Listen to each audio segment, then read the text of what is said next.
జ్యోతిష్య శాస్త్రం గురించి పూర్తి వివరాలు మనకి తెలియజేయడానికి ప్రస్తుతం మనతో పాటు ఉన్నారు దైవజ్ఞ శిరోమణి ప్రముఖ జ్యోతిష్కులు డాక్టర్ ముదుండి విశ్వనాథ రాజు గారు.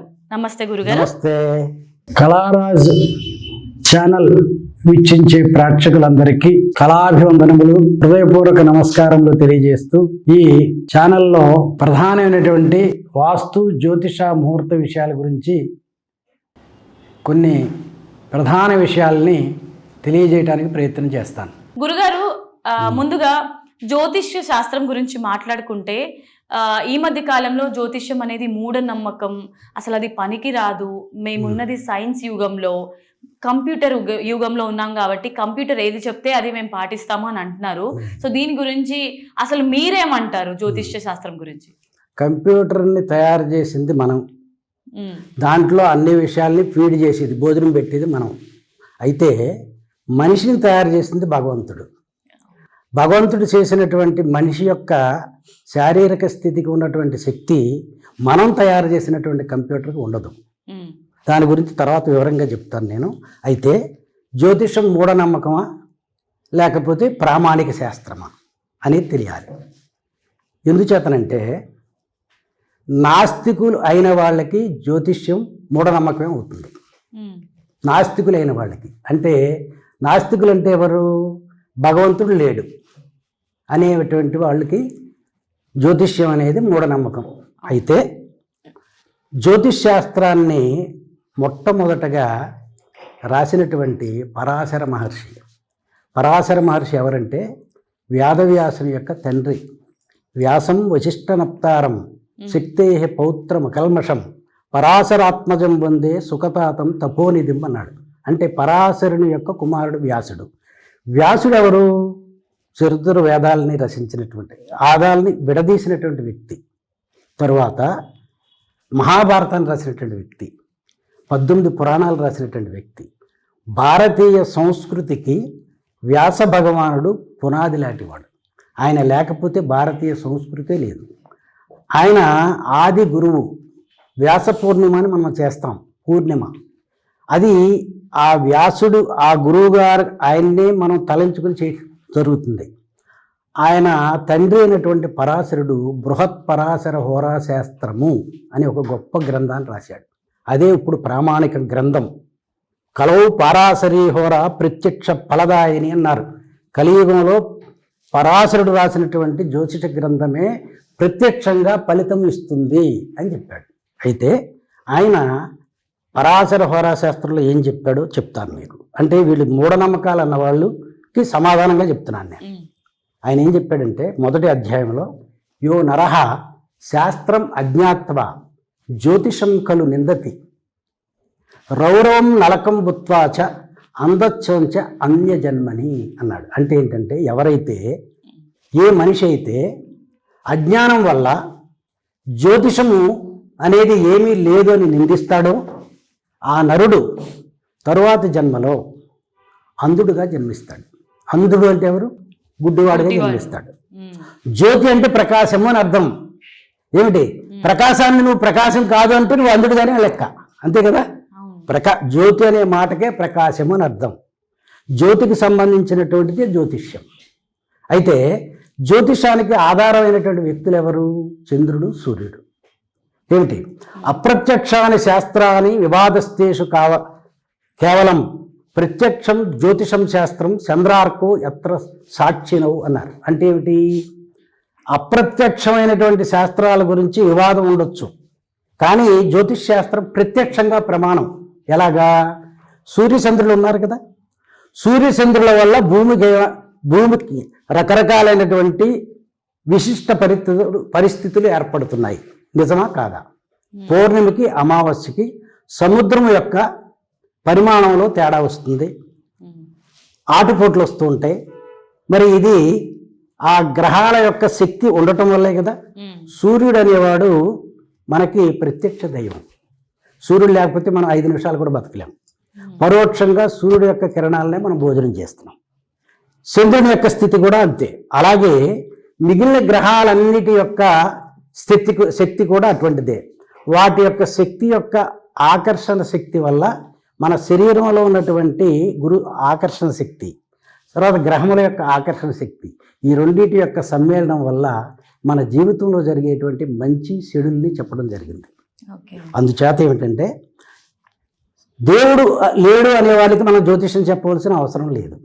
దేవుడు ఎవరు ఉన్నాడని ఎవరంటారో వాళ్ళు జ్యోతిషాన్ని మూఢనమ్మకం అంటారు. అటువంటి వాళ్ళ గురించి చెప్పేది. అయితే ఆయన ఎవరికి జ్యోతిషం చెప్పాలి అనే విషయం కూడా చెప్పాడు. ఎవరికి చెప్పాడంటే శాంతశ్చ అమృతవాక్ సౌమ్య త్రికాలజ్ఞో జితేంద్రియ నిత్యకర్మరత యో వై సై దైవజ్ఞ ప్రకీర్తిత అని దైవజ్ఞ లక్షణం చెప్పాడు. తర్వాత ఏంటంటే శాంత స్వభావుడు, గురువుని గౌరవించేవాడు, ఎప్పుడూ సత్యభాషణమే పలికేవాడు, ఆస్తికాయ అంటే దేవుడు ఉన్నాడనేవాడు ఆస్తికుడు. అటువంటి వాడికి మాత్రమే జ్యోతిషం అందరికీ చెప్పొద్దు. అటువంటి వాళ్ళకి చెప్పినట్టయితే నీకు యశస్సు కలుగుతుంది. తతః శ్రేయో వ్యపాస్యతి అన్నాడు. ఎవరికి చెప్పకూడదు అంటే నదత్తే పరశిష్యాయ నాస్తికాయ చటాయచ అంటే ఏమిటి? ఎవరికి జ్యోతిషం చెప్పొద్దున్నాడు? గురువుగారి దగ్గర జ్యోతిషం నేర్చుకుని గురువుగారినే పంగనామాలు పెట్టేవాడు, అంటే చాలా హీనంగా చూసేవాడు. నాస్తికుడు అంటే దేవుడే లేడనేవాడు, మూర్ఖుడు, ఇటువంటి వాడికి జ్యోతిషం చెప్పొద్దున్నారు. అయితే మనం ఎవరైతే జ్యోతిషం లేదు అన్న వాళ్ళకి జ్యోతిషం చెప్పవలసిన అవసరం లేదు. ఎవరైతే జ్యోతిషం కావాలన్నారో వాళ్ళకి మాత్రమే జ్యోతిష్యం చెప్పడం జరుగుతుంది. తర్వాత ఏ జ్యోతిష్ పండితుడు అడగకుండా జ్యోతిష్యం కానీ వాస్తు కానీ ముహూర్తం కానీ చెప్పడు. శాస్త్రం తెలుసున్న వ్యక్తి, శాస్త్రం తెలియని వాళ్ళు, మిడిమిడి జ్ఞానం ఉన్నవాళ్ళు అవసరం ఉన్నా అడిగినా అడగకపోయినా చెప్తూ ఉంటారు. శాస్త్రం తెలిసిన వ్యక్తి అడగకుండా ఎప్పుడూ కూడా శాస్త్రాన్ని చెప్పడు. తర్వాత ఇంకో విషయం, ఒక ఉదాహరణ మీకు చెప్తా. ఏమిటంటే సపోజ్ మీకు అనారోగ్యం చేసింది, జ్వరం వచ్చింది, తలపోటు వచ్చింది, ఎనాల్జిన్ ట్యాబ్లెట్ లేకపోతే పారాసెటమాల్ వేసుకున్నారు. అది తగ్గుతోంది కాబట్టి వేసుకుంటున్నారు. అది మీరు వేసుకుంటే తగ్గట్లేదు. అలాగా లోకంలోని వాళ్ళు ఎవరికీ తగ్గట్లేదు. తగ్గకపోతే 6 నెలల్లో ఫ్యాక్టరీ బంద్ అవుతుందా లేదా? అవుతుంది కదా. అయితే జ్యోతిష్ శాస్త్రం కొన్ని వేల సంవత్సరాల నుంచి నిలబడుతూ వచ్చింది. జ్యోతిష్ శాస్త్రంలో ఏ శక్తి లేనప్పుడు ఇంతకాలం ఎందుకు నిలబడాలి? దానికి ఏం చెప్తారు సమాధానం వాళ్ళు? ఇదే సమాధానం. ఎక్కువ చెప్పాలంటే టైం లేదు. అంటే అది జ్యోతిష్య శాస్త్రం అనేది మూఢనమ్మకం కాదు అని చెప్పాను నేను. అది నాస్తికుల కోసం కాదు, ఆస్తికుల కోసమే మాత్రమే. భగవంతుడు ఉన్నాడనే వ్యక్తికి మాత్రమే, మిగిలిన వాళ్ళకి కాదు. మా ఆడియన్స్ కి చాలా మందికి మీ వ్యక్తిగత విషయాలు తెలుసుకుందాం అనేసి చాలా మంది నేను అలాగే వివరాలు చెప్పండి. నేను వెస్ట్ గోదావరి భీమవరం మీకు తెలిసే ఉంటుంది. భీమవరం దగ్గర ఒక పాలకోడేరని ఒక భాగ్యవంతమైనటువంటి గ్రామంలో జన్మించాను. తర్వాత భీమవరంలో 5 సంవత్సరాలు సంస్కృత కళాశాలలో నేను విద్యాభ్యాసం చేశాను. ఎప్పుడు 74కి అయిపోయింది, 69 to 74. తర్వాత ఆంధ్ర యూనివర్సిటీలో తెలుగు ఎంఏ చేశాను. ఇవన్నీ ప్రైవేట్గా చేసినవి. ఇక్కడ national police academy Telugu MA ఈ తెలుగు ఎంఏ చేసిన తర్వాత తెలుగు పండిట్గా ఉద్యోగం వచ్చింది హై స్కూల్లో. హై స్కూల్ వాళ్ళు నన్ను మైసూర్ పంపించారు. Central Institute of Indian Languages, Southern Regional Language Centre మైసూర్లో ఉంది. కన్నడ టీచర్స్కి కన్నడ నేర్పడానికి ఆ కన్నడ నేర్చుకున్నా, డిప్లొమా ఏమిటి నేర్చుకున్న తర్వాత ఇక్కడ ఐపీఎస్ ఆఫీసర్లకి ఉద్యోగం పోస్ట్ వచ్చింది, లెక్చరర్ పోస్ట్ అనుకోండి. ఏమిటి అక్కడ నేను అప్పటికే ఎంఏ హై లెవెల్లో ర్యాంకులో పాస్ అయిన వాడిని, దీంట్లో కూడా టాప్ ర్యాంకులో వచ్చేవాడిని కన్నడలో. వీళ్ళకి కన్నడం తెలుగు కావాలి ఐపీఎస్ ఆఫీసర్. ఎలాగంటే ఆల్ ఇండియా సర్వీస్ ఉంటుంది. ఆల్ ఇండియా సర్వీస్ అంటే సపోజ్ యూపీ వాడు ఏపీ క్యాడర్కి అలాట్ అయ్యాడు, తెలుగు చెప్పాలి. కర్ణాటక క్యాడర్కి అలాట్ అయ్యాడు, కన్నడం చెప్పాలి. దీనికి ఇక్కడికి వస్తే మనల్ని వెంటనే సెలెక్ట్ చేశారు. జూనియర్ లెక్చరర్ కూడా వచ్చింది కానీ దానికి వెళ్ళలేదు. ఇది దీంట్లో నేషనల్ పోలీస్ అకాడమీలో ఐపీఎస్ అధికారులకు 35 సంవత్సరాలు తెలుగు, కన్నడ, హిందీ లాంగ్వేజ్ చెప్పాం. అంటే కొన్ని రోజులు 1 సంవత్సరం హిందీ చెప్పాం, కొన్ని రోజులు కన్నడం చెప్పాం, కొన్ని రోజులు తెలుగు. మొత్తం మీద ఆ 3 భాషలు చెప్పడం జరిగింది. అయితే ఇక్కడ వాళ్ళకి చెప్పేది ఏమిటి? ఈలే కదా, ఇంకేంటే వాళ్ళకి భాష రాదు. కాబట్టి మనం ఇంత చదువు చదివి ఇంత నాలెడ్జ్ సంపాదించి ఉపయోగం లేకుండా పోయింది. అయితే తెలుగు యూనివర్సిటీలో ఎంఏ ఆస్ట్రాలజీ ఉందని తెలిసింది. ఓకే. తెలిస్తే ఎంఏ ఆస్ట్రాలజీ కట్టాం 2001, 2003. తర్వాత పీజీ డిప్లొమా ఆర్కిటెక్చర్ ఒకే సంవత్సరం 2 కట్టాం. ఆస్ట్రాలజీలో గోల్డ్ మెడల్ వచ్చింది. తర్వాత రవీంద్ర భారతిలో అప్పుడు సుశీల్ కుమార్ షిండే గారు గోల్డ్ మెడల్ ఇచ్చి సన్మానం చేశారు. అది అయిన తర్వాత 2004 నుంచి తెలుగు యూనివర్సిటీలో నన్ను గెస్ట్ లెక్చరర్గా పెట్టుకున్నారు. వాస్తు, జ్యోతిషం, ముహూర్తం చెప్పాలి. తర్వాత ఏంటంటే 2004 నుంచి నేను అప్పుడు వాస్తులో ఒక్క గ్రంథం కూడా లేదు. బజార్లో పుస్తకాలు ఏమున్నాయంటే ఏదో ఎత్తు, పల్లం, బరువు, తేలిక అయిపోయింది. వాస్తు పెద్ద పెద్ద గ్రంథాలు, శాస్త్ర గ్రంథాలు ఉన్నాయి. అయితే ఒక్క గ్రంథం కూడా తెలుగులో అనువాదం లేదు. తెలుగు అనువాదం లేనప్పుడు ఎలా చదువుతారండి? బజార్లో ఏది దొరికితే అదే చదువుతారు. ఆ దృష్టితోటి నేను దానివల్ల ఆ గ్రంథాలు రాయటం వల్ల ఆర్థిక ప్రయోజనం ఉండదు నాకు తెలుసు. అయినప్పటికీ 2004లో విశ్వకర్మ ప్రకాశము అని విశ్వకర్మ రాసినటువంటిది సంస్కృత గ్రంథాన్ని వారణాసిని తెప్పించి ట్రాన్స్లేట్ చేశాను. దాని తర్వాత విశ్వకర్మ వాస్తుశాస్త్రం, తర్వాత వాస్తు రాజవల్లభం, మైమతం, ఇవి ప్రామాణిక గ్రంథాలు. 100% సైంటిఫిక్. అంత వివరించి చెప్పడానికి సమయం లేదు మీకు. తర్వాత ఎప్పుడైనా అవకాశం ఉంటే చెప్తాను నేను. ఏమిటి మీ చేత సైంటిఫిక్ అని చెప్పి అనిపిస్తా మీ చేత నోటంట. ఏమిటి అయితే తర్వాత జ్యోతిష గ్రంథాలు ఎవరు ట్రాన్స్లేట్ చేయలేనటువంటి గ్రంథాలు జ్యోతిష గ్రంథాలు. తర్వాత సంహితా గ్రంథాలు, నారద సంహిత, బృహ సంహిత, వారామీరుడు రాసిన గ్రంథం బృహ సంహిత, తర్వాత నారద సంహిత, తర్వాత జాతకాలంకారం, ముహూర్త గ్రంథాలు. ముహూర్త గ్రంథం ఒకటి లేదు తెలుగులో. ఏదో వారు చెప్పింది, గురువు గారు చెప్పింది చెప్తున్నారు, నడిచిపోతుంది. ముహూర్త చింతామణి, ముహూర్త మార్తాండం, ఇటువంటివి సుమారుగా 20 గ్రంథాలు తెలుగులో ట్రాన్స్లేట్ చేసి ముద్రించడం జరిగింది. తర్వాత వాస్తులో ఫస్ట్ PhD చేశాను. ఎక్కడ నార్త్లోనే ఎవరు చేయలేదు. అంటే జ్యోతిష్యంలో ఉన్నారు, PhD డాక్టరేట్ డిగ్రీ తీసుకున్నాడు. వాస్తులో ఎవరు లేరు. మరి మీరు వాస్తు శాస్త్రంలో PhD చేస్తున్నారు కాబట్టి పరిశోధనా గ్రంథంలో వాస్తు శాస్త్రం గురించి మీరు ఏ విషయాలు తెలియజేశారు గురుగారు? అందులో విషయాలు ఏమిటంటే ఈ అప్పటికి ఉన్నటువంటి గ్రంథాల్లో శాస్త్రంలో ఏమున్నాయో ఆ విషయాలు ఏమీ తెలియదు వీళ్ళకి. తెలియటానికి సంస్కృత భాషా పరిజ్ఞానం ఉండాలి కదా. సంస్కృత భాషా పరిజ్ఞానం లేనప్పుడు అక్కడ బజార్లో ఏం దొరుకుతుంది అదే చదువుతారు మీరు, అంతే కదా. అయితే అప్పుడు దొరికి పుస్తకాలు ఏమిటి? ఎత్తు, పల్లం, బరువు, తేలిక. మీకు 4 దిక్కులు తెలియాలి, ఈస్ట్, వెస్ట్, నార్త్, సౌత్. తర్వాత కార్నర్స్ కూడా తెలియాలి. విదిక్కులు అంటారు వాటిని. ఆగ్నేయం, నైరుతి, వాయువ్యం, ఈశాన్యం. ఈ 8 దిక్కులు తెలిసి ఎత్తు పల్లాలు తెలిస్తే మీరు బోర్డు పెట్టేసుకోవచ్చు తెల్లవారి తర్వాత ఆ పుస్తకం చదివి. ఏమిటి అయితే అప్పుడు ఈ వాస్తు మీదే పరిశోధన చేయాలి. అంటే ఏమిటంటే ఎనాలిసిస్ ఆఫ్ ఏన్షియంట్ వాస్తుశాస్త్రాస్ అండ్ ప్రజెంట్ వాస్తు అనేది సబ్జెక్ట్. అంటే ప్రాచీన వాస్తుశాస్త్రాలు, ఆధునిక వాస్తు పరిశీలన. అది దానిలో ఏమిటి విషయం అంటే వేదాల్లో వాస్తు విషయం ఏముంది, 4 వేదాల్లో. తర్వాత పురాణాల్లో ఏముంది, 18 పురాణాలు ఉన్నాయి. మత్స్య పురాణం, భవిష్య పురాణం, తర్వాత కూరం పురాణం, అగ్ని పురాణం, ఇవన్నిటిలో వాస్తు విషయాలు ఉన్నాయి. పురాణాల్లో ఏముంది వాస్తు. తర్వాత మహాభారతం వ్యాసుడు రాసిన భారతం. ఎన్ని శ్లోకాలు తెలుసా మీకు?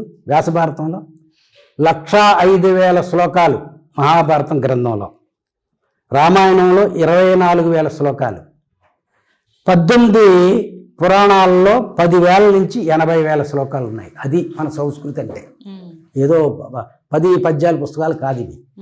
అయితే ఆ గ్రంథాల్లో ఉన్నటువంటి విశేషం ఏమిటి, దాంట్లో వాస్తు ఉంది అనే విషయాలు చెప్పడం జరిగింది.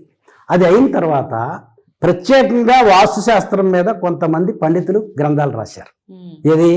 శిల్పరత్నం, సమరాంగన సూత్రధారం, అపరాజిత పృచ్ఛ, తర్వాత మానసారము, మైమతము, వాస్తురాజ వల్లభము, విశ్వకర్మ ప్రకాశము, విశ్వకర్మ వాస్తుశాస్త్రము, ఇవన్నీ ఇంతంత పెద్ద పెద్ద గ్రంథాలు. ఈ గ్రంథాలు చదవక, విషయం తెలియక విమర్శించడం తేలిక. మీరు ఒక విషయాన్ని గురించి విమర్శించాలంటే ముందు మీరు ఆ విషయాన్ని చదవాలి. మహాభారతం గురించి విమర్శించాలి. మహాభారతం చదివితే కదా మీరు విమర్శించడానికి. మహాభారతం చదవకుండానే విమర్శించడం మొదలు పెడతారు. అది వచ్చినటువంటి దురదృష్టకరమైనటువంటి విషయం. తర్వాత ఏంటి, ఇవన్నీ అయిపోయిన తర్వాత ప్రాచీన వాస్తులు ఏముంది, ఆధునిక వాస్తు పండితుల్లో ముద్రగడ రామారావు గారు, గౌరవ తిరుపతి రెడ్డి, వీళ్ళిద్దరు ఆద్యులు ఆధునిక వాస్తులు. వీళ్ళ పుస్తకాలు హాట్ కేకులాగా అమ్ముడైనవి స్టార్టింగ్లో. ఎందుచేతనంటే ప్రతి వాడు కూడా సింపుల్గా తక్కువ ఖర్చులో ఎక్కువ ఫలితాన్ని పొందాలని చూస్తాడు. 100 రూపాయల పుస్తకం, 100 రూపాయల పుస్తకం కొనేసి ఇల్లు కట్టేసుకున్నారు. అటువంటి ఇల్లు 10 ఇళ్ళు చూశాను నేను. ఏది, ఆ పుస్తకాలు చూసి ఇల్లు కట్టుకుంది. గాలి లేదు, వెలుతురు లేదు, నానా ఇబ్బందులు పడితే దాన్ని సరిచేయవలసి వచ్చింది. అంటే వాస్తు అవసరమా లేదా అనే విషయం చెప్పడానికి మీకు చెప్తున్నా. అయితే ప్రాచీన వాస్తులో సబ్జెక్ట్ ఏముంది, ఆధునిక వాస్తులో ఏముంది, ఈ రెండిట్లో భేదం ఏమిటి, ఏ వాస్తు శాస్త్రీయంగా కాకుండా ఆధునిక అవసరాలకి పనికొస్తుంది. వాస్తు అంటే ఏమీ లేదు, గాలి వెలుతురే, అంతే కదా. మీరు ఎన్ని కబుర్లు చెప్పినా చివరికి కావాల్సింది గాలి వెలుతురే కదా. గాలి వెలుతురు బంద్ చేసుకుని మీరు ఇంట్లో ఉండాలంటే ఎలా ఉంటారు? దానికి సంబంధించినటువంటి గ్రంథాలు 100% సైంటిఫిక్గా రాసిన గ్రంథాలు అన్నీ. వాస్తు అన్ని సైంటిఫిక్, అంతా సైంటిఫిక్కే. ఎందుచేతనంటే వాళ్ళు రాసినటువంటి గ్రంథాల్లో పద్ధతిలో ప్రకారం మీరు గృహాన్ని కట్టినట్టయితే ఇటుకతో కట్టిన గృహం 100 సంవత్సరాల గ్యారంటీగా ఉంటుంది, ఇంకా ఎక్కువ రోజులు ఉంటుంది. అదే రాతితో కట్టినటువంటి గృహం అయితే 1000 సంవత్సరాలు ఉంటుంది. 1000 సంవత్సరాలు ఉన్నటువంటి భవనాలు ఉన్నాయి, ఇక్కడ లేవు, తక్కువ. మీరు రాజస్థాన్ వెళ్ళండి, అక్కడ రాజభవనాలు కోటలు చూస్తే తెలుస్తుంది. అంచేత ఏమిటంటే ఏమీ తెలియకుండా అన్నీ తెలుసును అనుకుని నోటుకొచ్చింది ఏదో చెప్పి విమర్శించడం తేలిక. అయితే ఎవరైతే విమర్శించారో అతని చేతే నేను చెప్పింది తప్పు, మీరు చెప్పింది కరెక్టు అని అనిపిస్తా. ఎదురుకుండా కూర్చుంటే ఎవరైనా సమయం పడుతుంది, మీకు ఎక్స్ప్లెయిన్ చేసి మీరు చెప్పాలి కదా, కానీ అంత సమయం ఇప్పుడు లేదు. కానీ గురుగారు, వాస్తు శాస్త్రం గురించి మనం మాట్లాడుకుంటే ఇప్పుడు ఒకప్పుడు వాస్తు చూసే అందరూ గృహాలు అది నిర్మించేవాళ్ళు. బట్ ఇప్పుడున్న యుగంలో ప్రతి ఒక్కరు వాస్తుదేముంది, మనకి ఇష్టం వచ్చిన లొకేషన్ని బట్టి మనము అరేంజ్ చేసుకోవచ్చులే, వాస్తుతో సంబంధం ఏముంది అని అనుకునే రోజులు ఇవి. మరి వాళ్ళకి ఏమైనా అవుతుందా? అంటే ఏమిటంటే మీకు సమస్య ఎక్కడొచ్చిందంటే అసలు వాస్తు ఒరిజినల్గా వాస్తు వల్ల గృహంలో ఉన్నటువంటి గృహస్థుడికి ప్రయోజనం ఏమి కలుగుతుంది అనే విషయాన్ని అర్థం చేసుకునే పరిస్థితులు జనాలకు లేక వాస్తు పండితుడు అంటేనే భయపడే పరిస్థితిని తీసుకొచ్చారు. కారణం ఏంటి, మీ బజారు పుస్తకాలు చదివి ఒరిజినల్ గ్రంథాలు చదివితే భయపడవలసిన పని లేదు. ఒక ఇల్లు ఉంది, ఒక పెద్ద పండితుడు ప్లాన్ వేశాడు, కట్టాడు. నార్త్ ఏది సౌత్ వెస్ట్ అంటే నైరుతి మూల, పడమట వైపు దక్షిణ వైపు, కిటికీ లేదు, ఏమీ లేదు, బందుకాణాలా కట్టాడు. మామిడికాయలు బాగా కావేసుకోవచ్చు అందులో, అలా కట్టాడు. ఆయన ఇంటి యజమాని అందులో ఉండాలి ఆ గదిలో. 1 సంవత్సరం అయ్యేటప్పటికి నిద్ర లేదు, మనశ్శాంతి లేదు. మళ్ళీ పిలిచాడు, పిలిచి బదలగొట్టమన్నాడు. అయితే మరి ఇటువంటి వాస్తు పండితుల వల్ల వాస్తు శాస్త్రం బదనామైంది. సమస్య అది. ఎవరైతే కరెక్ట్గా సరైన పద్ధతిలో శాస్త్రం తెలిసిన వాళ్ళు ఉంటే వాళ్ళ వల్ల నష్టం కలగదు. ఈ ముడిమిడి జ్ఞానంతో వచ్చేటువంటి పండితుల వల్లే ప్రమాదం కలుగుతుంది. అందులో శాస్త్రంలో ఏం చెప్పారంటే, వాస్తు శాస్త్రం ప్రవక్ష్యామి లోకానాం హితకామ్య అన్నాడు విశ్వకర్మ ప్రకాశంలో. నేను వాస్తు శాస్త్రాన్ని లోకంలో ఉన్నటువంటి ప్రజలందరికీ సుఖ సంతోషాలు కలగటానికి ఈ గ్రంథాన్ని రాస్తున్నాను అని ఎన్నో విషయాలు శాస్త్రపరంగా చెప్పారు. అన్నిటికీ కారణం ఏంటి, అన్ని విషయాల యొక్క సారాంశం ఏమిటి, ఇంటిలోకి ధారాళంగా గాలి వెలుతురు రావటమే. అయితే ఎంత పెద్ద పండితుడైనా, పెద్ద ఇంజనీర్ అయినా, 100 గజాల్లో అయినా 200 గజాల్లో అయినా సాధ్యమైనంత వరకు బయట ఉన్నటువంటి గాలి వెలుతురు ఇంట్లోకి వచ్చేలాగా ఎవరైతే ప్లాన్ వేసి ఇస్తారో వాడు మంచి వాస్తు పండితుడు. వీళ్ళు ఈ పద్ధతిలో నైరుతి ఎత్తు ఉండాలి, ఈశాన్యం పల్లం ఉండాలి, నైరుతి బరువు ఉండాలి అని చెప్పి ఈ రకంగా చేసినట్టయితే తర్వాత చాలా ఇబ్బంది. ఈశాన్యంలో అసలు ఏమీ బరువు ఉండకూడదు, కాగితం కూడా పెట్టకూడదు. మరి ఈశాన్యంలో పిల్లర్ లేదండి, ఉందా లేదా, ఏమిటి పిల్లర్ లేకుండా ఇల్లు ఉంటుందా? మరి పిల్లల బరువు లేదు, కాగితం బరువు ఎలా అవుతుందండి? ఏమిటిది వాస్తు శాస్త్రంలో బరువు తేలికనే మాట లేదు. అసలు భూమికి బరువు ఏమిటి? ఇటువంటి సమస్యలు వచ్చి ఎంతోమంది ఇబ్బంది పడుతున్నారు. అయితే ఏంటంటే ఇప్పుడు ఈ 10-15 ఏళ్లలో కొంత మార్పు వచ్చింది. ఈ మార్పు ఏమిటంటే మంచి పండితులను చూసి వాళ్ళ దగ్గరికి వెళ్ళి ప్లాన్ వేసుకుని ఇల్లు కట్టుకుందాం. మంచి పండితులు అంటే ఇప్పుడు మాలాంటి వాళ్ళ దగ్గరికి వచ్చారు, మేము ఒకసారి విజిట్కి వెళ్తే 25,000-30,000 తీసుకుంటాం. బజార్లో 2,000 కూడా దొరుకుతాడు. ఎవరి స్టాండర్డ్ వాడిది. ఆర్ఎంపీ డాక్టర్, ఎంబీబీఎస్, స్పెషలిస్టే కదా. అయితే పెద్ద పండితులు ఎవరో రోడ్ల మీద తిరగరు, గుర్తుపెట్టుకోండి. మిడిమిడి జ్ఞానం ఉన్న వాళ్ళే మీ ఇంటికి వచ్చారనుకోండి, మీరు అడగకుండానే ఇదేంటి ఇక్కడ ఇలా కట్టారేంటి, గుమ్మ ఇక్కడ ఉందేంటి అని అడుగుతారు, చెప్తారు వాళ్ళు. పెద్ద పండితుడు మీ ఇంటికి వస్తే మీరు చెప్పింది అంటాడు, చూసినా కానీ మాట్లాడు, మీరు అడిగితేనే చెప్తాడు. అది శాస్త్రం యొక్క నియమం. అది ఈ మిడిమిడి జ్ఞానం వాళ్ళు అన్ని రకాలు ఆర్థిక ప్రయోజనం కోసం చూస్తుంటారు, సహజం కదా. ఏమిటి, కొంతమంది ఆర్థిక ప్రయోజనం అవసరం లేదనుకుంటారు, వాళ్ళు ఇంట్లోనే ఉంటారు, ఎవరైనా వస్తే వాళ్ళకి న్యాయం చేస్తారు. ఇందులో రకరకాలు ఉన్నారు. కారణం ఏంటంటే సరైన పద్ధతిలో వచ్చిన వాళ్ళకి న్యాయం చేయకపోవడం వల్ల ఈ శాస్త్రాలకి ఈ అపనమ్మకాలుగా మూఢనమ్మకాలుగా రావడానికి కారణం. అది సరైన విధంగా శాస్త్రం చదవకపోవడానికి కారణం. గురుగారు, రాబోయే రోజుల్లో ఈ వాస్తు శాస్త్రంకి అసలు వాల్యూ ఉంటదంటారా మీరు? ఎక్కువైంది, ఇప్పుడు ఎక్కువైందమ్మా. అసలు అవసరం ఉంటదంటారా? అవసరం అంటే మీకు ఇల్లు గాలి వెళ్తురు అక్కర్లేదన్నంత కాలం పనికొస్తుంది, అవసరమే. గాలి వెళ్తురు మాకు అక్కర్లేదంటే వాస్తు అక్కర్లేదు. ఇంకేదంటే ఎవరికి చెప్పడానికి సమయం లేదు కాబట్టి సింపుల్గా చెప్తున్నాను నేను. గాలి వెలుతురు మీకు కావాలి అంటే వాస్తు కావాలి. గాలి వెలుతురు అక్కర్లేదండి, మేము బదికాలంలో కట్టుకుని ఏసీ వేసుకుంటాం. ఏమండి, చుట్టూ ఓపెన్ పెట్టాలని చెప్పారండి. చుట్టూ ఓపెన్ ఉండాలి, దాన్ని పిశాచ స్థలం అన్నారు. 1/9 ప్లేస్ ఓపెన్ ఉండాలి. ఇంటి చుట్టూ 1/9 అంటే 27 ఫీట్ ఉందనుకోండి, 3 ఫీట్ల చుట్టూ వదలాలి. 9వ భాగం కదా. ఎందుకు చెప్పారు? మీ పక్కవాడు కూడా 3 ఫీట్లు వదిలాడు 100 గజాల్లోనే. అప్పుడు ఇద్దరి మధ్యలో ఎంత టైం వచ్చింది? 6 అడుగులు వచ్చిందా? అప్పుడు గాలి వెళ్తున్న అవకాశం ఉందా లేదా? వీళ్ళు దర్శనానికి మూసేసి కట్టేయమన్నారు. దర్శనాన్ని మూసేసి కడితే కిటికీ లేకపోతే గాలి ఎలా వస్తుందండి? అంచేత ఇటువంటి పరిస్థితుల వల్ల కొంత వాస్తు వల్ల ఇబ్బంది పడేటువంటి జనాలు ఉన్నారు. ఏమిటి అయితే ఇంకో విషయం, మీకు జ్యోతిషం గొప్పదా వాస్తు గొప్పదా? ఇప్పుడు అదే చెప్తాను, జాగ్రత్తగా వినండి. భవిష్యత్తుని చెప్పేటువంటి శాస్త్రాలు, తరువాత వ్యక్తి సుఖంగా జీవించడానికి అనుకూలమైనటువంటి శాస్త్రాలు లోకంలో చాలా ఉన్నాయి. దానిలో ప్రధానమైనది జ్యోతిష్ శాస్త్రం. జ్యోతిష్ శాస్త్రంలో అంతర్భాగాలు ఏమిటి అని చెప్తాను నేను. ఇవన్నీ తల్లి, జ్యోతిషం అనేది తల్లి. జ్యోతిషం ఏమిటి? మీ డేటు, టైము, ప్లేస్, ఈ 3 కావాలి జ్యోతిషం. ఇది తల్లిలాంటిది. మిగిలిన ఉన్నారు పిల్లలు, వీళ్ళందరూ ఏమిటి అంటే ఈ జ్యోతిష్యంలో 3 విభాగాలు ఉన్నాయి.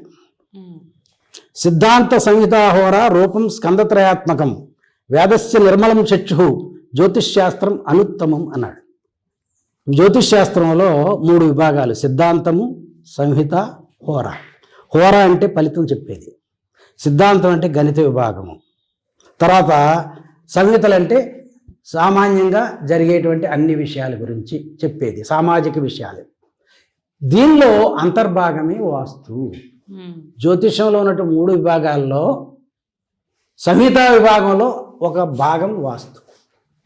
అయితే దీంతో పాటుగా సంఖ్యాశాస్త్రం, న్యూమరాలజీ, తర్వాత హస్త సాముద్రికం, అంగ సాముద్రికం. తెలుసా అంగ సాముద్రికం అంటే? శారీరక స్థితిని బట్టి జాతకం చెప్పడం. దీన్ని పరాశరుడు చెప్పడం కాకుండా ఇతను ఈ అంగ సాముద్రికం గురించి చాలా అధ్యాయాల్లో పరాశరుడు చెప్పాడు.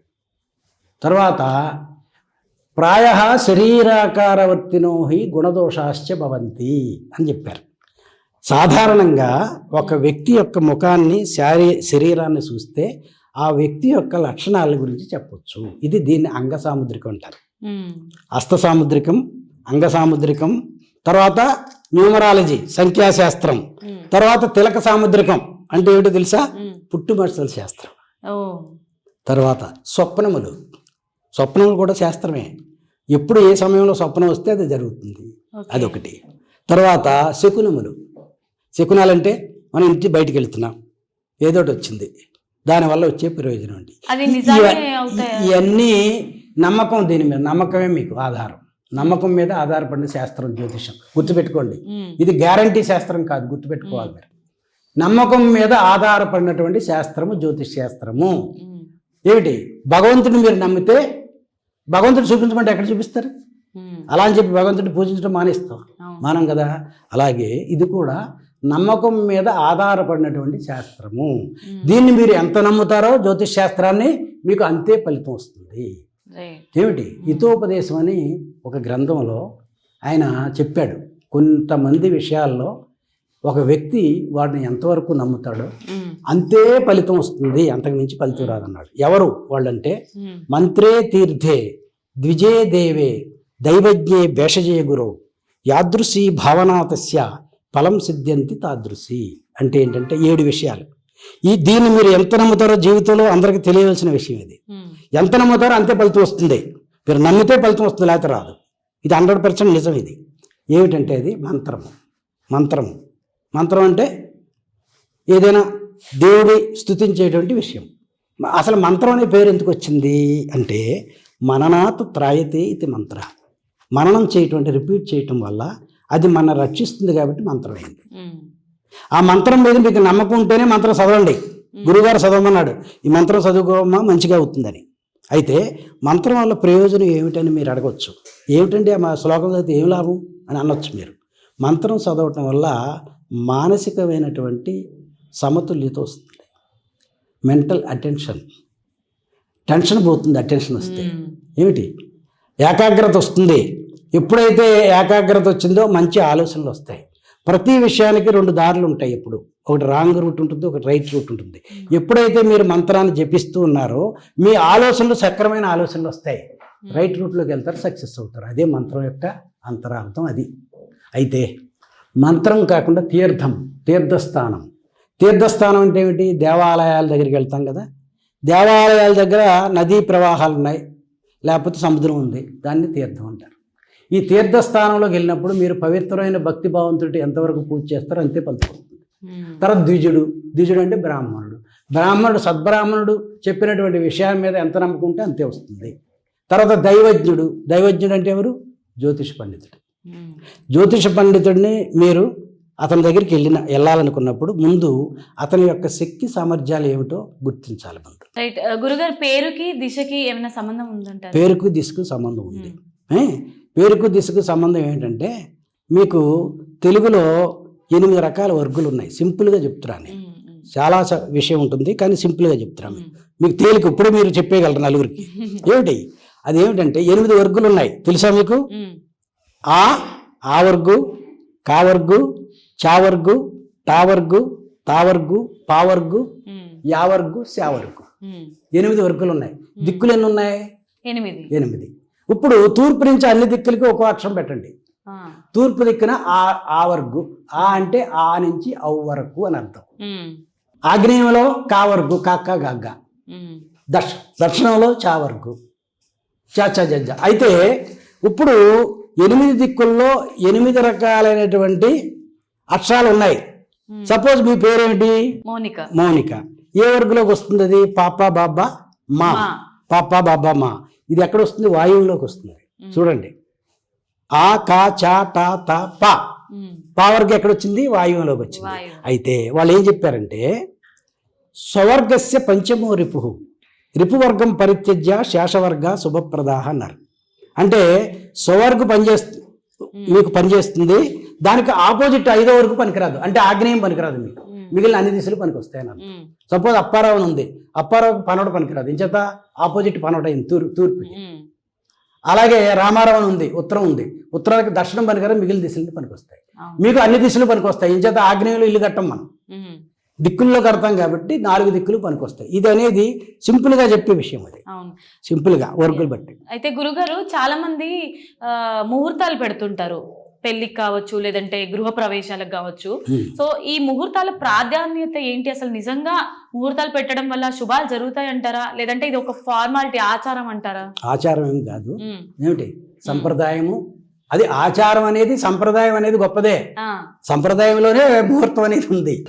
కుజదోషం అనేది ఎప్పటి నుంచో అంటారు. ఎవరికైనా వివాహం రైట్ టైంలో జరగకపోతే కుజదోషం ఉంది, మీ వాడికి కుజదోషం ఉంది, యాజ్ఞం చేయాలి అని అంటారు. ఇప్పటికీ ఆ కుజదోషం అనేది ఉందా? అసలు ఒకవేళ ఉంటే అది నిజమేనా? నేను దీని గురించి చాలా విషయం ఉంటుంది. అదే యూనివర్సిటీలో అయితే గంటన్నర చెప్తా, మీకు ఒక 5 నిమిషాల్లో చెప్తాను. కుజదోషము అనేది పూర్వకాలం నుంచి శాస్త్రంలో ఉంది. అయితే పూర్వకాలంలో చిన్న వయసులో బాల్య వివాహాలు చేసేవారు. బాల్య వివాహాలు చేసినప్పుడు ఈ దోషము కనుక ఉన్నట్టయితే, ఒకవేళ 8 సంవత్సరాలు పెళ్లి చేశారు, 10 సంవత్సరాలకి కుర్రోడు పోయాడు. ఈ అమ్మాయికి పెళ్లి చేశామనే విషయం తెలియకుండానే భర్త పోయాడు. జీవితాంతం విధవరాలుగానే ఉండేది. ఇప్పుడు పరిస్థితులు కాదు. ఇప్పుడు ఈవేళ పెళ్లి చేసుకుంటే 2 నెలల్లో మళ్ళీ పెళ్లి చేసుకుంటారు. ఇప్పుడు ఇబ్బంది ఏమీ లేదు. అయితే అటువంటి పరిస్థితుల్లో కొన్ని సందర్భాల్లో కుజదోషం అనేది శాస్త్రంలో చెప్పారు. కుజదోషంలో ఉన్నటువంటి విషయం ఏమిటంటే, లగ్నే వ్యయేచ పాతాళే జామిత్రే అష్టమీ కుజే స్త్రీనాం భర్తృ వినాశనం పుంసాం భార్యా వినాశనం అన్నాడు శాస్త్రంలో మాట. ఇది 12 రాసుల్లో కుజగ్రహం లగ్నంలో ఉన్న, 4వ స్థానంలో ఉన్న, 7వ స్థానంలో ఉన్న, 8వ స్థానంలో ఉన్న, 12వ స్థానంలో ఉన్న కుజదోషమే అన్నారు. అయితే దీనికి చాలా పరిహారాలు చెప్పారు. ఏమిటి? అయితే అందరికీ ఇదే తెలుసు, బేసిక్ పరిహారాలు తెలియదు. దీనితోటి సమస్యలు, పెద్ద సమస్యలన్నీ వచ్చేవి దానివల్లే. ఇంచేతంటే ఎవరి దగ్గరికి వెళ్ళారు, ఓహో 4లో కుజుడు ఉన్నాడు కదా, కుజదోషం అండి మీ అమ్మాయికి. కుజదోషం ఉంటే పెళ్లి చేసుకుంటే భర్త పోతాడు, అబ్బాయి అయితే అమ్మాయి పోతుంది. ఇటువంటి పరిస్థితులు ఉన్నాయి. దీంతో ఇంకోటి, మీరు ఇందాక కంప్యూటర్ అన్నీ ఉన్నాయి కదా అన్నారు, ఇదే విషయం ఇప్పుడు చెప్తాను మీకు. కంప్యూటర్లో ఈ బేసిక్ రూలే అందులో ఫీడ్ చేస్తారు. ఏది? లగ్నంలో కానీ, 4వ స్థానం కానీ, 5వ స్థానం కానీ, 7వ స్థానం కానీ, 8లో కానీ, 12లో కానీ ఇదే ఫీడ్ చేస్తారు. ఎక్సెప్షన్స్ వాళ్ళ వల్ల కాదు, వాడు మానవ మాతృడి వల్ల కాదు. ఇంచేదంటే ఎన్నో ఎక్సెప్షన్స్ ఉన్నాయి, అవన్నీ ఎవరి వల్ల కాదు ఫీడ్ చేయటం. అప్పుడు మీకు వీళ్ళు శాస్త్రం తెలుసున్న వాళ్ళ పద్ధతి వేరుంటుంది. కంప్యూటర్ చూసే చెప్తున్నారు వాళ్ళు. 100 మందిలో 50 మంది కుజదోషం అని వస్తుంది కంప్యూటర్లో. మరి వాళ్ళందరికీ పెళ్ళి అవ్వద్దా? అయితే అది ఎవరి తప్పు? శాస్త్రం తెలియకపోవటం వల్ల వాళ్ళ తప్పు. శాస్త్రం తెలుసున్న వాళ్ళకి, నలుగురికి, సమాజంలో ఉన్న వాళ్ళందరికీ ఉపకారం చేయడానికి అవకాశం ఉన్న శాస్త్రం తెలిస్తే మిగిలిన వాళ్ళు చెప్పలేరు. తర్వాత దాంట్లో ఎన్నో చెప్పారు. ఏమిటి? శుభగ్రహాలు కేంద్ర కోణములలో ఉంటే, అంటే 5, 7, 1, 4, 10 స్థానాల్లో కనుక ఉంటే, 9 ఈ స్థానాల్లో ఉన్న అశుభ గ్రహాలు 3, 6, 11లో ఉంటే కుజదోషం లేదన్నారు. అంటే ఏమిటి? శుభగ్రహాలు అంటే ఏమిటి, అశుభగ్రహాలు అంటే? ఇప్పుడు ఈ సమస్య ఏంటంటే, కొంత జ్యోతిష పరిచయం ఉన్న వాళ్ళకే నేను చెప్పింది అర్థమవుతుంది, మిగిలిన వాళ్ళకి అర్థం కాదు. శుభగ్రహాలు కొన్ని ఉన్నాయి, అశుభగ్రహాలు కొన్ని ఉన్నాయి. ఇవి ఎక్కడున్నా సరే ఆ కుజదోషం పోతుంది. తర్వాత శనిగ్రహం ఉంది. శనిగ్రహం తెలుసు కదా. శనిగ్రహం 1లో ఉన్నా, 4లో ఉన్నా, 7లో ఉన్నా, 8లో ఉన్నా, 12లో ఉన్నా కానీ కుజదోషం లేదన్నారు. అందుచేత ఏంటంటే ఇటువంటివి ఎక్సెప్షన్స్, అపవాదములు చాలా ఉన్నాయి. ఏమిటి? తర్వాత కుజుడికి మిత్రగ్రహాల యొక్క రాసుల్లో కుజుడు ఉంటే కుజదోషం లేదన్నారు. కుజుడి యొక్క స్వస్థానంలో ఉంటే కుజదోషం లేదు, కుజుడి యొక్క ఉచ్చస్థానంలో ఉంటే కుజదోషం లేదు. ఇవన్నీ చూస్తే ఎక్కడో చోట ఏదో గ్రహం ఉంటుంది, కుజదోషం లేదు. చివరికి ఇంకో విషయం ఏంటంటే, ఈ విషయం కుజదోష విచార చర్చ అని అమరేశ్వరం రాజేశ్వర శర్మ గారని మహాపండితుడు, ఆయన కుజదోష విచార చర్చ అని రాశాడు. చేస్తే చివరికి ఫలితం ఏమిటంటే, ప్రస్తుత పరిస్థితుల్లో కుజదోషం గురించి ఆలోచించవలసిన అవసరం లేదు. తర్వాత ప్రాక్టికల్గా ఆలోచిద్దాం. ఇప్పుడు పెళ్ళిళ్ళు ఎప్పుడు అవుతున్నాయమ్మా? 30 ఏళ్ళు. 30 ఏళ్ళకి కదా. ఏమిటి? చిన్న వయసులో ఉన్నప్పుడు వచ్చే పరిస్థితుల గురించి వాళ్ళు చెప్పారు అప్పుడు. ఇప్పుడు మనకి 30 ఏళ్ళు వచ్చిన తర్వాత పెళ్లి చేసుకుంటున్నాం. అప్పుడు వాళ్ళు చిన్నపిల్లలు వివాహం అయిన తర్వాత ఏ కారణం చేత భర్త పోతే జీవితాంతం విధవరాలుగా ఉండేవారు. ఇప్పుడు ఎంతమంది ఉంటారు? మరి ఉన్నప్పుడు ఇంక కుజ దోషం ఏమిటి? ఏమి అందుచేత ఏమిటంటే ఇప్పుడు వివాహం అయింది, అయిన తర్వాత యాక్చువల్గా ఏంటంటే కుజ దోషం ఉండదు చూసినట్టయితే. అయితే సమస్య ఏంటంటే ఈ కంప్యూటర్ చూస్తే కంప్యూటర్లో కుజ దోషం అనే వస్తుంది. అయితే కంప్యూటర్ నాలెడ్జ్ మాత్రమే ఉన్నవాళ్ళు మాత్రం అదే చెప్తారు. కానీ గురుగారు నాకు చిన్న సందేహం. మీరు అన్నారు కుజ దోషం ఇప్పుడు లేదు, ఇప్పుడు ఎలాగో 30 ఏళ్ళకి పెళ్లి చేసుకుంటున్నారు, ఒకవేళ భర్త చనిపోయినా మరో వివాహం చేసుకుంటారు కాబట్టి, అంటే అప్పట్లో ఉండే ఆచారాలు ఇవేవైతే ఉన్నాయో పెద్దవాళ్ళు ఇవన్నీ ఆచారాలు ఏదైతే పెట్టారో అవన్నీ ఇప్పుడు లేవు కదా, లేవు.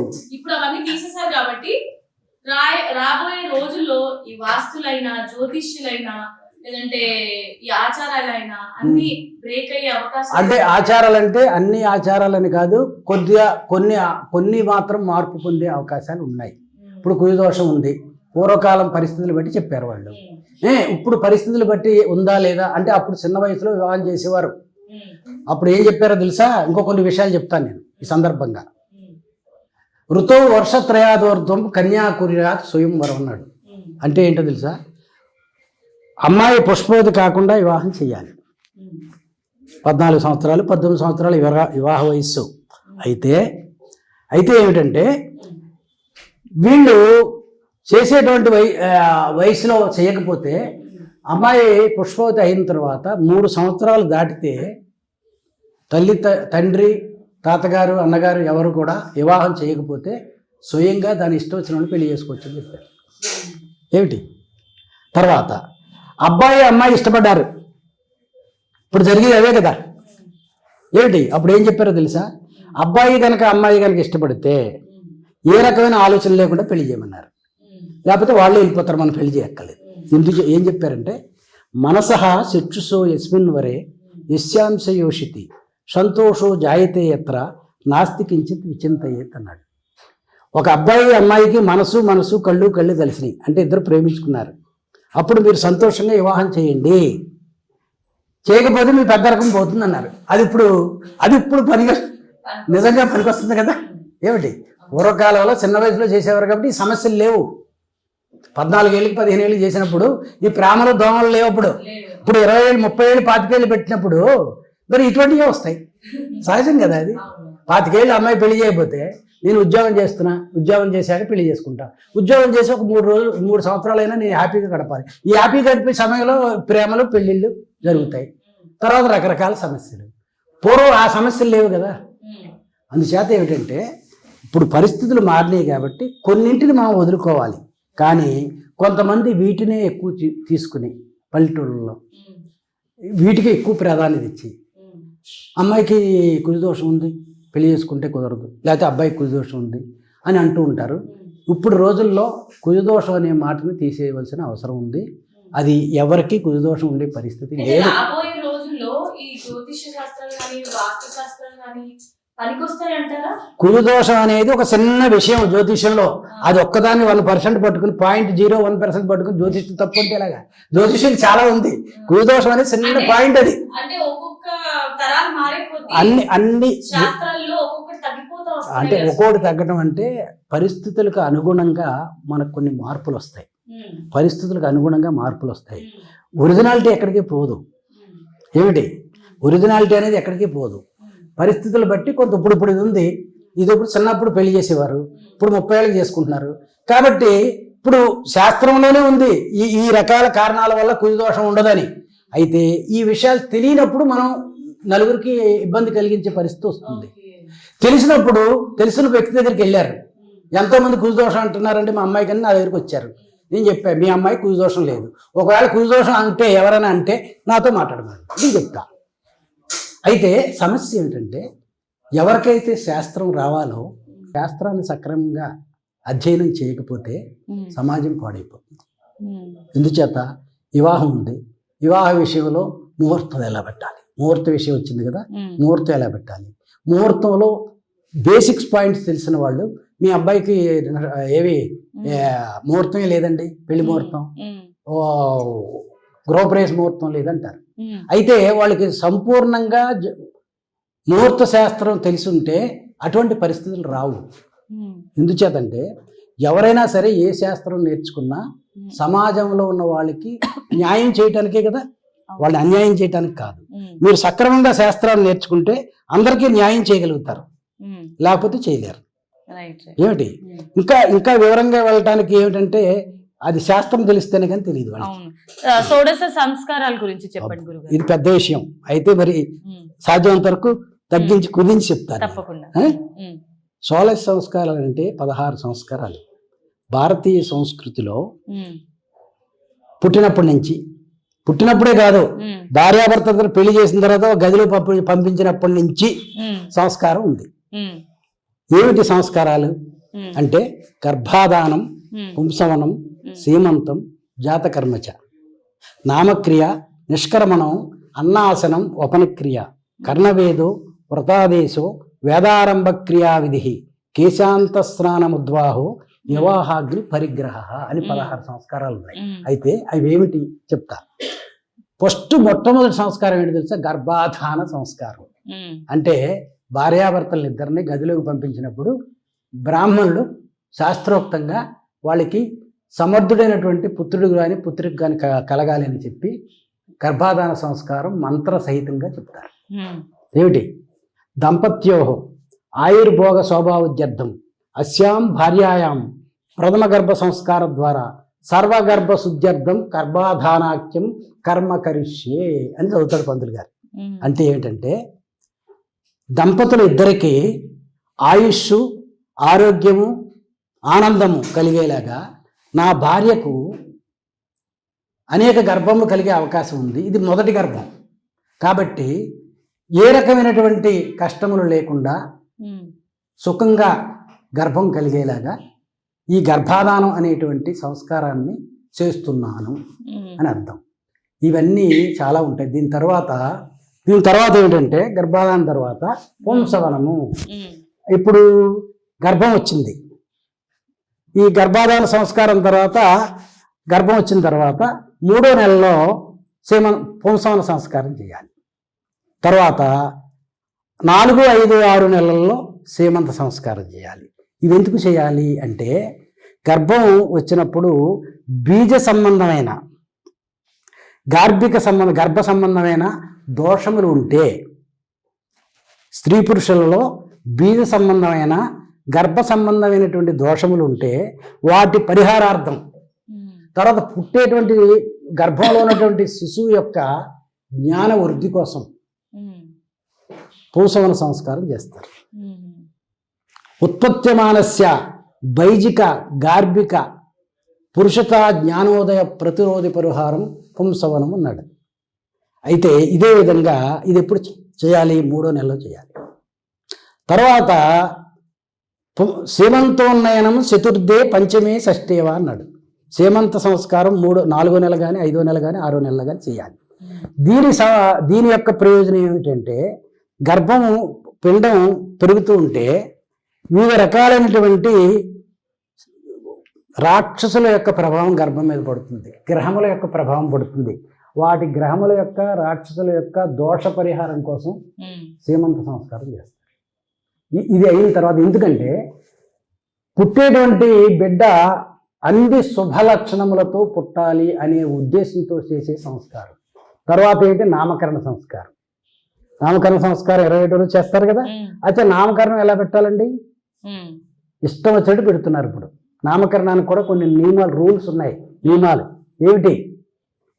నాతి దీర్ఘం నచాక్లిష్టం నా అపశబ్దాత్మకం తదా నామం కుర్యంతు దీర్ఘం వా నామం కుర్యాత్ సమాక్షరం అన్నాడు. అంటే ఏంటంటే పేరు అనేది చిన్నగా ఉండాలి, పెద్దగా ఉండకూడదు. పేరు ఇప్పుడు చిన్నగా ఉంటే మంచిది, ప్రాక్టికల్గా కూడా చిన్నగానే ఉండాలి. లేకపోతే ఎయిర్పోర్ట్లో ఇంగ్లీష్ తెలుగు పేరు పెట్టారు, ఇంగ్లీష్ అక్షరాలు రాశారు, మౌనిక అంటే 10 రకాల అక్షరాలు రాయొచ్చు. వాడు వెళ్ళిన తర్వాత ఇక్కడ యూ ఉంది, మీ దగ్గర మీ పాస్పోర్ట్లో ఓ ఉంది, మేము యాక్సెప్ట్ చేయం అంటే ఏం పరిస్థితి?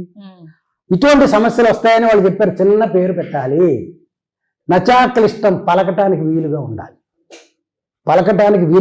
పదం ఏది? పేరు. తర్వాత అర్థవంతమైతే ఉండాలి. ఈ 3 లక్షణాలు పేరుకు ఉండాలి. పిచ్చ పేర్లు ఏం పేర్లు పెడతారు? అది అసలు పలకడానికి కష్టం. ఇటువంటి పేర్లు పెట్టకూడదని చెప్పారు. ఇది నామకరణ సంస్కారం. తర్వాత అన్నాసనం అంటే ఏంటి? 5వ నెల 6వ నెలలో పిల్లవాడికి భోజనం పెడతారు, అది కూడా సంస్కారమే. తర్వాత కేశఖండనం, జుట్టు కత్తిరిస్తారు కదా, కర్ణవేద, చెవులు కుట్టించడం, ఇవన్నీ మనం చేయాలి. తర్వాత ఇది అయిపోయింది, తర్వాత విద్యాభ్యాసం 5వ సంవత్సరంలో చేయాలి విద్యాభ్యాసం. మనం 3 ఏళ్ళు రావో అప్పుడే వాడిని స్కూల్కి పంపించేస్తాం. ఏంటి 5 సంవత్సరాలు అయిన తర్వాత స్కూల్లోకి చేయాలి. 5 సంవత్సరాల వరకు మహారాజు కొడుకులాగా పెంచాలి కుర్రవాడిని.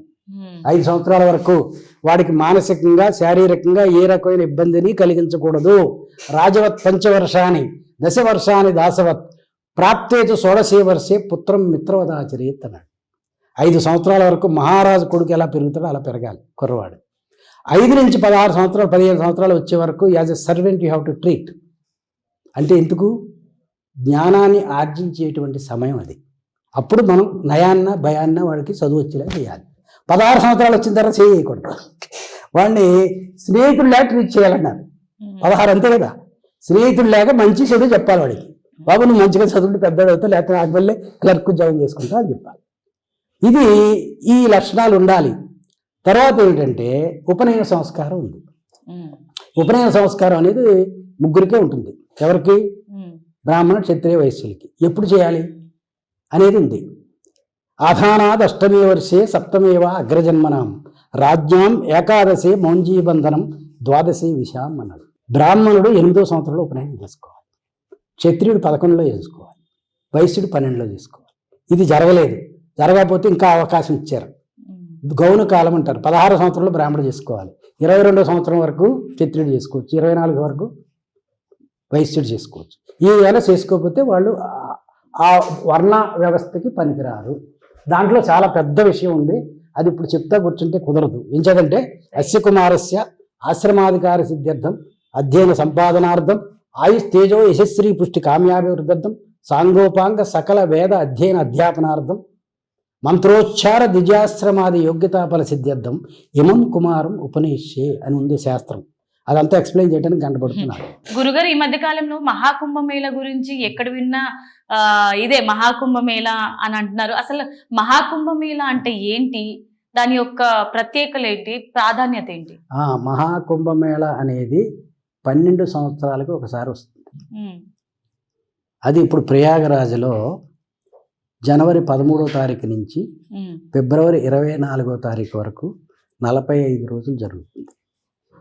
ఏమిటి దీని విశిష్టత? ఏమిటంటే దేశంలో ఉన్నటువంటి వాళ్ళే కాకుండా ఇతర దేశాల్లో ఉన్న వాళ్ళు కూడా ఆ మహాకుంభమేళాకి వచ్చి నదిలో, గంగా నదిలో స్నానం చేసి తరించాలనే కోరికతో వస్తారు. అయితే దీంట్లో ఎంతోమంది సాధువులు, నాగ సాధువులు, అఘోరీ సాధువులు, వీళ్ళు కొన్ని లక్షల మంది వస్తారు. అయితే ఈ మహాకుంభమేళా గొప్పతనం ఏమిటంటే సుమారుగా ఇప్పుడు వచ్చి వాళ్ళు ఈ 45 రోజుల్లో సుమారుగా 10 నుంచి 12 కోట్ల మంది వస్తారన్నారు. ప్రపంచంలో ఎక్కడా కూడా ఇంతమంది జనం ఒక చోట జమకూడటం అనేది ఎక్కడా జరగనిది. ఇది ప్రపంచ చరిత్రలో గొప్ప విషయం. దీనిలో ఈ సాధువులు వస్తారు, అన్ని ప్రాంతాల నుంచి వస్తారు, హిమాలయాల నుంచి వస్తారు, అందరూ ఒకేసారి కనపడతారు. మళ్ళీ వాళ్ళు ఎలా వెళ్తారో ఎవరికి తెలియదు. చాలామంది ఇది విచిత్రంగా చెప్తారు. ఇప్పుడు ఒక 2 లక్షల మంది వచ్చారు, 2 లక్షల మంది హైదరాబాద్ నుంచి ఏ దారి నుంచి వెళ్ళినా మనుషులు కనపడాలి కదా, కొంత దూరం వరకు కనపడతారు. తర్వాత వీళ్ళు బస్సులన్నా ఎక్కాలి, కార్లన్నా ఎక్కాలి, నడిచన్నా వెళ్ళాలి. మరి ఎక్కడ పోయారు వీళ్ళందరూ? ఇది ఇప్పటికి కూడా ఎవరికి తెలియనటువంటి విషయం. ఇది ఒక విచిత్రమైన విషయం. అయితే ఇటువంటిదే మళ్ళీ మీకు పుష్కరాలు వస్తాయి తెలుసా? పుష్కరాలు కూడా 12 నదుల్లో ప్రతి సంవత్సరం కూడా గురుడు ఏ రాశిలో ఉన్నాడో ఆ రాశికి తగినటువంటి ఆ రాశికి సంబంధించినటువంటి నదిలో పుష్కరాలు జరుగుతాయి. ఇప్పుడు మనకి గోదావరి పుష్కరాలు అంటారు, కృష్ణానది పుష్కరాలు అంటారు. గోదావరి పుష్కరాలు ఎప్పుడు వస్తాయి? గురుడు సింహరాశిలోకి ప్రవేశించినప్పుడు గోదావరి పుష్కరాలు. అప్పుడు గోదావరి నదిలో అందరూ స్నానాలు చేస్తారు. అప్పుడు ఆ సమయంలో గ్రహముల యొక్క ప్రభావం భూమి మీద చాలా ఎక్కువ ఉంటుంది, నదుల్లో ఎక్కువ ఉంటుంది. అటువంటి నదుల్లో, పవిత్రమైనటువంటి నదుల్లో మనం స్నానం చేస్తే దాని ప్రభావం వల్ల మన శారీరక మానసిక స్థితుల్లో మంచి మార్పు వస్తుంది, మంచి శుభం కలుగుతుందనే ఉద్దేశంతో ఈ కుంభమేళాలైనా ఈ పుష్కరాల మేళాలైనా జరుగుతూ ఉంటాయి. సో గురుగారు, ఈ మధ్య కాలంలో పెళ్లిళ్ళకి నక్షత్రాలు మ్యాచ్ అవ్వట్లేదు, జాతకాలు మ్యాచ్ అవ్వట్లేదు అని చెప్పి పేర్లు మార్చడము, లేకపోతే ఇంకేదో ప్రయత్నాలు చేస్తున్నారు. దానివల్ల మ్యాచ్ అవ్వని నక్షత్రము పేర్లు మార్చడం వల్ల, లేదంటే వాళ్ళ జాతకం కంప్లీట్ గా మార్చేయడం వల్ల ఏమైనా మార్పులు జరుగుతాయా నిజంగా? అసలు విషయం ఏమిటంటే, మేళాపకంలో ఉన్నటువంటి శాస్త్ర పరిజ్ఞానం లేకపోవటం కొంత దోషం.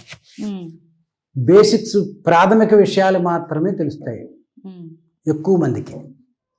దాంట్లో అంతర్గతంగా శాస్త్రంలో ఉన్న విషయాలు చాలా మందికి తెలియకపోవటం వల్ల ఏమవుతుందంటే వచ్చిన వాళ్ళకి న్యాయం చేయలేకపోతున్నారు. ఇప్పుడు మేళాపకం అనేది ఏమిటంటే 36 గుణాలు ఉంటాయి మేళాపకంలో. 36 గుణాలు. వర్ణోవశ్యం తదాతార యోనిత్య గ్రహమైత్రకం గణమైత్రం భకూటంచ నాడీ చేతి గుణాధికా అన్నారు. వర్ణము, వశ్యము, తార ఏమిటి, తర్వాత యోని, తర్వాత నక్షత్రం, వీటికి గణం, ఇటువంటివి మొత్తం 8 ఉన్నాయి. వర్ణము, వశ్యము, తదాతార, యోనిశ్చ, గ్రహమైత్రి ఏమిటి, నాడి, ఈ గణము, ఇవన్నీ 1 2 3 4 5 6 7 8 అన్నీ కలిపితే 36 గుణాలు అవుతాయి. 36 గుణాలు అయితే 36లో వీళ్ళు బండ గుర్తు ఏంటంటే 18 గుణాలు వస్తే చాలు. అంటే ప్రతి వాళ్ళు కూడా ఆ 2 నక్షత్రాలు చూడటం, ఆ చార్ట్ చూడటం, 18 గుణాలు వచ్చినాయా, ఓకే, 18 గుణాలు 10 16 వచ్చినాయి, 15 వచ్చినాయి, అబ్బాయి పనికిరాదు వీళ్ళిద్దరికి అని చెప్పేయటం జరుగుతుంది. కానీ శాస్త్రంలో చాలా విషయాలు ఉన్నాయి దీంట్లో. ఏమిటంటే, ఇద్దరికి గ్రహమైత్రి ఉంటే ఏ మైత్రి లేకపోయినా వాడికి 12 గుణాలు వచ్చినా 13 గుణాలు వచ్చినా వివాహం చేయొచ్చు అని చెప్పారు. ఏంటి, వర్గవైరం, యోనివైరం, గణవైరం, రుదూరకం, దుష్టకూట ఫలం సర్వం గ్రహమైత్రేన నశ్యతి అన్నాడు. అంటే ఏమిటి, ఎన్ని దోషములున్నా, ఎంత తక్కువ పాయింట్స్ వచ్చినా అమ్మాయి యొక్క రాశి యొక్క నాదుడు, ఒక రాశికి ఒక నాదుడు ఉంటారు, రాశి నాదుడు అంటే గ్రహం, అబ్బాయి రాశి నాదుడు ఇద్దరు కనుక మిత్రులైతే వివాహం చేయొచ్చన్నారు. తర్వాత నవాంశుల మిత్రత్వం చేయొచ్చన్నారు. ఇటువంటి ఎన్నో సూక్ష్మమైన విషయాలు శాస్త్రంలో చెప్పారు. తర్వాత ఒకే నక్షత్రం అయితే పెళ్లి చేయకూడదు అని చెప్తూ ఉంటారు. ఒకే నక్షత్రం అయినా పెళ్లి చేయొచ్చు. ఏమిటి, నక్షత్రైక్యే పాదభేదే శుభం స్యాత్ అన్నాడు. ఏమిటి, సంస్కృతంలో ముహూర్త చింతామణి అని ఒక గొప్ప ముహూర్త గ్రంథం ఉంది. అది నేను తెలుగులో ట్రాన్స్లేట్ చేశాను. దాంట్లో ఆయన ఏం చెప్పాడంటే, రాశేక్యే చేతు మిత్రగుణం గుణోహు స్యాద్ నక్షత్రైక్యే రాశియుగ్మం తదేవ నాడీ దోషోను గణానాంశ దోషో నక్షత్రైక్యే పాదభేదే శుభం స్యాత్ అన్నాడు. రాశేక్యే చేతు భిన్న వృక్షం ద్వయో, రాశి ఒకటే అయ్యి 2 నక్షత్రాలు కనుక వేరువేరైనా పెళ్లి చేయొచ్చు. ఏంటి, ఒకే నక్షత్రం 2 రాశుల్లో ఉన్నా ఇద్దరు పెళ్లి చేయొచ్చు. చివరికి ఏం చెప్పాడు, ఒకే నక్షత్రం అయినప్పటికీ ఇద్దరికి పెళ్లి చేయొచ్చు అన్నాడు. ఇప్పుడు ఇవన్నీ తెలుసుంటే ప్రయోజనం ఏంటో తెలుసా, వీళ్ళు పెళ్లి చేసుకోవడానికి వీల్లేదు అన్న వాళ్ళు అందరికీ పెళ్లి చేయడానికి అవకాశం ఉంటుంది. అది అక్కడ ఉన్నది. శాస్త్రం తెలిసినట్టయితే సమాజంలో ఉన్న వాళ్ళకి ఉపకారం చేసిన వాళ్ళం అవుతాం. లేకపోతే మిడిమిడి జ్ఞానంతో అబ్బాయి వీళ్ళిద్దరికి పనికిరాదని చెప్పేస్తే వాళ్ళు ఇబ్బంది పడుతూ ఉంటారు. వాళ్ళు ఎంతో ఆస్తోడు వస్తారు పంతులు గారి దగ్గరికి, గురువు గారి దగ్గరికి అనుకోండి, వస్తే వీరికి సంపూర్ణమైన పరిజ్ఞానం ఉంటే వాళ్ళకి న్యాయం చేసి పంపగలడు. లేకపోతే మిడిమిడి జ్ఞానంతో మీకు కలిసినా కానీ వాళ్ళు చేసుకోవడానికి అవకాశం ఉన్నా కానీ చేసుకోవడానికి లేదంటారు. తర్వాత ఒకవేళ నిజంగా చేసుకోవడానికి అవకాశం లేదు, మేళాపకం అంటే మ్యాచింగ్, మేళాపకం అంటే మ్యాచింగ్ అంటారు ఇంగ్లీష్లో. ఏంటి, అయితే దానికి కూడా వాళ్ళు చెప్పారు, ఒకవేళ చేసుకోవడానికి నక్షత్రాలు కలవకపోయినా కొన్ని అవకాశాలు చెప్పారు. ఏమిటి, అబ్బాయి అమ్మాయి ఇష్టపడితే నక్షత్రం చూడాల్సిన పని లేదు, చేసుకోవచ్చు. అబ్బాయి తల్లిదండ్రులు అమ్మాయి తల్లిదండ్రులు ఇద్దరు చేసుకోవడానికి ఇష్టపడ్డారు, అయితే నక్షత్రాలు కలవలేదు, అయినా చేసుకోవచ్చు. గురుగారు, వాస్తు శాస్త్రం గురించి కానీ జ్యోతిష్య శాస్త్రం గురించి కానీ చాలా చక్కటి విషయాలు మాకు తెలియజేసినందుకు ధన్యవాదాలు. సో చూసారు కదా, ఇది ఇవాళ మన జ్యోతిష్య శాస్త్రం గురించి బ్యూటిఫుల్ ఇంటర్వ్యూ. మరి సరికొత్త ఎపిసోడ్తో మళ్ళీ మీ ముందు, సరికొత్త ఇంటర్వ్యూతో మళ్ళీ మీ ముందు ఉంటాను. Until then, this is Monica signing off. Do subscribe to Kalaraj Media and entertainment.